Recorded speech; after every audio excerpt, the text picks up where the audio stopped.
Our stories begin with planted seeds that were watered and nurtured.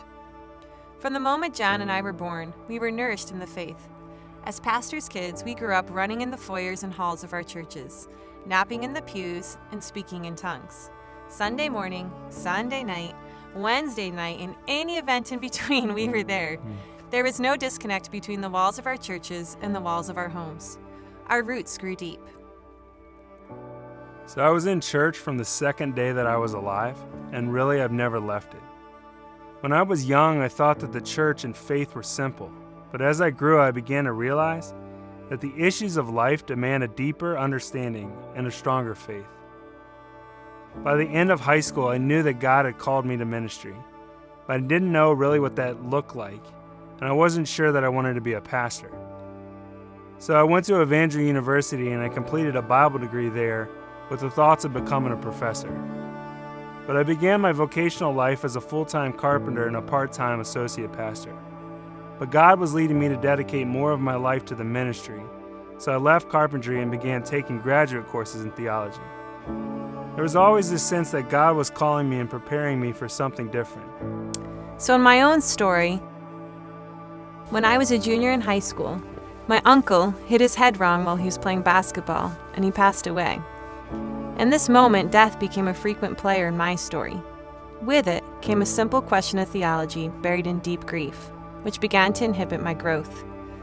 Throughout the majority of my college and into my adult years, I served God with a wilting faith. I saw His hand in so many ways, but I was battered and weary by a constant stream of losses. By the age of 30, I had felt the sting of death 12 times in 14 years. I wondered how God could be all-loving, all-powerful, and all-knowing at the same time. I felt this God I served had failed me, but I could not deny His deity. Therefore, I felt disconnected and abandoned by Him. The doubt that God truly loved me began deep in my heart and grew with each new heartache. I never stopped believing or serving God, but I questioned Him and I ached for His love and His warmth to revive my drooping soul. I eventually came to the point that all I had were my roots.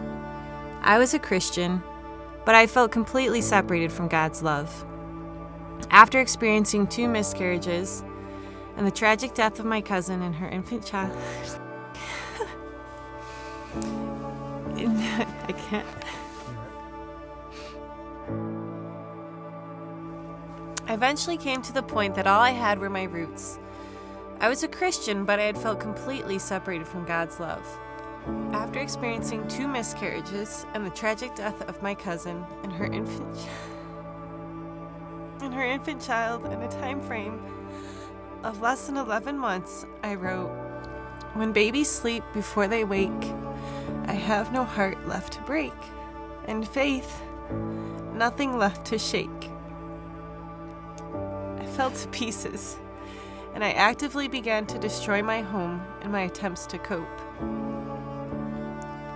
Our marriage was falling apart, and honestly, ministry was the last place that either one of us wanted to be.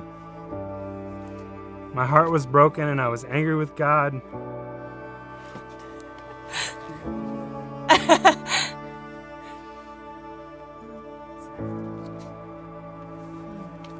You can't call me a jerk.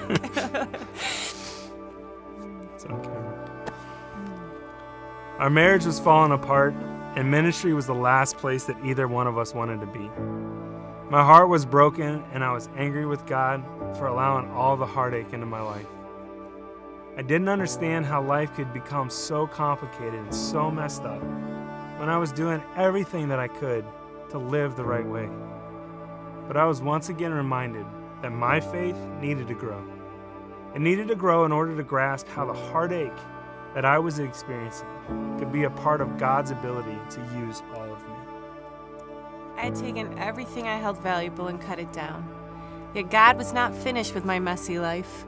The unconditional love of those closest to us was water to our dried up faith. With counseling, prayer, and time in the Word, we began to see God's loving kindness and His grace in a new way. Our hearts were slowly and tenderly brought back to an understanding of God's deep, passionate love for us and His plan for our lives. When we first came to the bridge, I just wanted a place to hide. I love coming and going without being seen. I was thrilled to finally be in a church where we were not in a leadership position. I could cry, I could be broken without having to explain myself to anyone. Yet I knew in my heart that God was not done with us.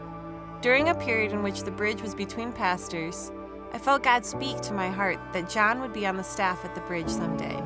At that time I thought, well, I guess that'd be okay. Well, the last 2 years at the bridge have been 2 of the most formative of our ministry lives. We've had the opportunity to grow and develop under strong leadership and experience ministry in a healthier way than either of us ever have before.